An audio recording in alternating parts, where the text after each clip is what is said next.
1877. A German immigrant named Émile Berliner builds the first true microphone, and history will hand the credit to Thomas Edison. In a rented Washington room, he presses carbon dust to a thin metal diaphragm, and a voice travels down a wire.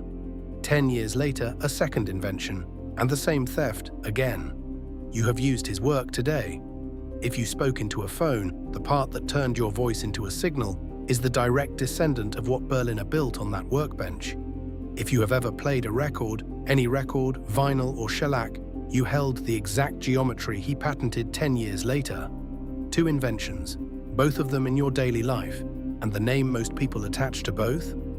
Not his, Edison's. What you are about to learn sits in the United States Patent Office under a number, Patent 463569, and it is the reason the phone in your pocket can hear you at all. But the man who filed it would spend the next decade in a fight he could only partly win. This is not a story about a genius who failed. Berliner won, twice, in ways most inventors never do. He sold one patent to the most powerful telephone company in America. He founded an entire industry with the other, and he was still written out of the history of both. Berliner did not arrive with any of that. He came to the United States in 1870, at 19, with almost nothing, washed bottles in a chemistry lab in Washington, and taught himself electricity at night out of borrowed books. The problem he chose to solve was the telephone's weakest part. Alexander Graham Bell had patented the telephone in 1876, but the early instrument was nearly useless over any distance. The sound was faint, a whisper you had to press your ear against. The microphone problem was this: how do you take the small vibration of a human voice and turn it into a strong, clean electrical signal? Berliner's answer was a loose contact made of carbon. Sound waves push a diaphragm against a carbon button. The pressure changes how easily electricity flows through the carbon, and the current now carries the exact shape of the voice. That principle, a carbon contact transmitter, is the working heart of the microphone. And here is the part of the story that actually happened, and that you can verify. In 1877, Berliner filed for protection on his transmitter. The Bell Telephone Company, the giant of the new industry, recognized immediately what it was looking at. Bell bought Berliner's transmitter patent. An unknown immigrant who had been washing bottles a few years earlier had just sold the missing piece of the telephone to the company that owned the telephone. The carbon transmitter made the telephone loud enough to be a product, not a laboratory curiosity. For the rest of the 19th century, almost every telephone mouthpiece in America used the carbon contact principle. So how does a man who sold the heart of the telephone to Bell himself vanish from the story entirely? The answer is sitting in a second patent file, and Berliner was not the only person reaching for it. Because Berliner was not the only person who had reached for the carbon contact at almost the same moment. Thomas Edison had been working on a carbon transmitter of his own.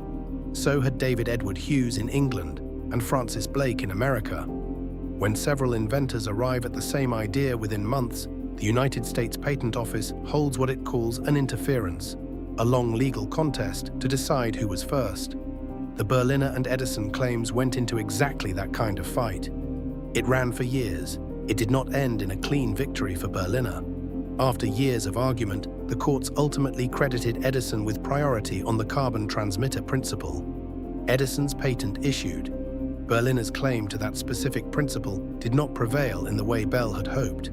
The record is genuinely contested, and historians still argue the details. But the grievance is not in dispute. Bell had paid Berliner real money for his version. Berliner had filed in 1877, and Edison's name went onto the carbon transmitter in the official record, while his did not. He had sold the invention and lost the credit in the same decade. Most inventors would have stopped there. Berliner did the opposite. Beaten on the microphone, he went after the one thing Edison had not solved: how to copy a recording. This was round two of the same rivalry. Edison had built the phonograph in 1877, the same year as the transmitter fight. Edison's machine recorded sound by cutting grooves of varying depth into a rotating cylinder of tinfoil and later wax. It worked, but it was fragile, hard to mass produce, and you could not easily make copies. Berliner looked at the cylinder and asked a different question entirely. What if the groove went sideways instead of up and down? And what if you recorded onto a flat disc instead of a cylinder? In 1887, Émile Berliner patented exactly that. Patent 372786, the lateral-cut groove on a flat disc, and the machine to play it, which he called the gramophone. The difference sounds small. It changed everything. A flat disc could be pressed, like a coin from a master, thousands of identical copies, cheaply. A cylinder could not. Berliner's disc was the first sound recording designed to be manufactured, sold, and owned by ordinary people. He had not built a better record player. He had invented the record. Berliner founded the Berliner Gramophone Company in the 1890s to sell discs and machines. He partnered with a New Jersey machinist named Eldridge Johnson, whose spring-driven motor made the gramophone reliable. That partnership grew into the Victor Talking Machine Company, founded in 1901, one of the largest record companies in the world.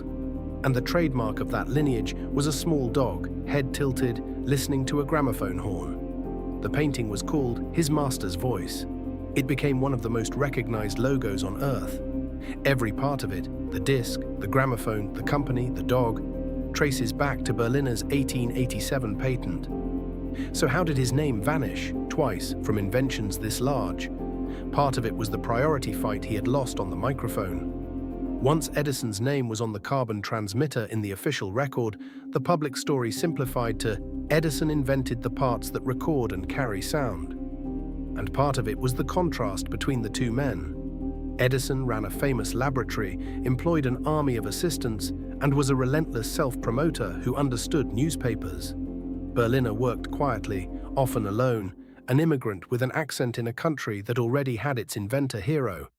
Because the disc beat the cylinder, the popular telling collapsed both formats into one inventor, and chose the more famous one. The man who lost the format kept the legend. The documents do not agree with the legend. Berliner's gramophone patent is in the record under his name. His transmitter caveat from 1877 is in the record. The Library of Congress holds an entire collection, Émile Berliner and the Birth of the Recording Industry, built from his papers, his discs, and his correspondence, and the Smithsonian holds his gramophones behind glass. These are not the archives of a footnote. They are the archives of a founder whose name simply did not survive into the story everyone tells. Berliner kept inventing until he died in 1929 in Washington, in the city where he had arrived with nothing nearly 60 years before. By then, the record industry he founded was selling millions of discs a year, every one of them cut sideways on a flat plate, exactly as he had drawn it. One man drew both inventions. The courts gave the first to Edison.